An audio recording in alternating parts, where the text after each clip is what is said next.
Hey guys, we're going to do a simple plantar flexion and ankle with a few options, modifications for you.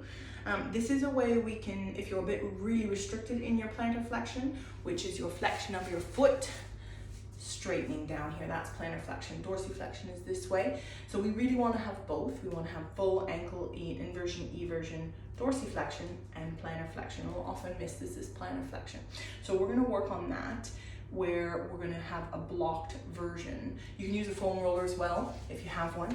And what we're going to do is I'm going to pop my ankle on this block here. So I'm going to just move forward a little bit. There we go. Good.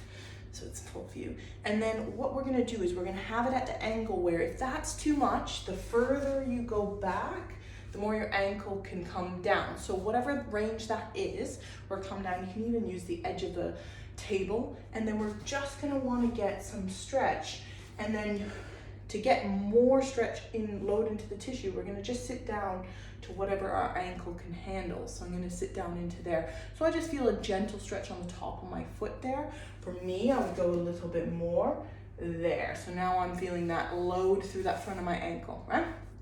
We would hold this for 2 minutes. So hold this nice passive stretch for 2 minutes in a comfortable position. Hold something, grab something, whatever you need. After 2 minutes, we're going to do 2 contractions. So what I'm going to get you to do is we're going to stay exactly where we are. We're going to solidify our body, and my foot is going to try and drive and come forward. So like I'm trying to push my foot this way. So I'm going to drive that foot and toes down into that block, ramping that up to greatest effort. So 20, 40, 60, greatest effort, everything you can down, hold that. We're gonna hold that for 15 seconds. 5, 4, 3, 2, 1. Next, think about your toes coming up towards your bum. So you're gonna actively, this may cramp, and it probably will. You're gonna try and bring those toes back up to your bum, hold that for 15 seconds. 5, 4, 3, 2, 1, breathe, and then you let it go passive again.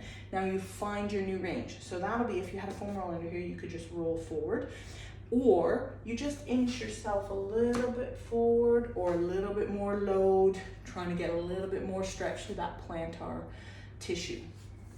And then you repeat the sequence. That's working this top of the foot tissue. And what we're trying to do is stretch it this way. So if you're restricted here, your stretch may only be there, and that is absolutely fine. Whatever your restriction is fine. And so what you're going to do is you do your 2 minute passive hold, you do your contraction for 10-15 seconds, then you're going to do another contraction the other way, toes curling towards the bum, 10-15 seconds, and then you repeat that sequence, holding for passively for 1 to 2 minutes, and then contract. Okay? That's working on plantar flexion, or the ability to point the toes.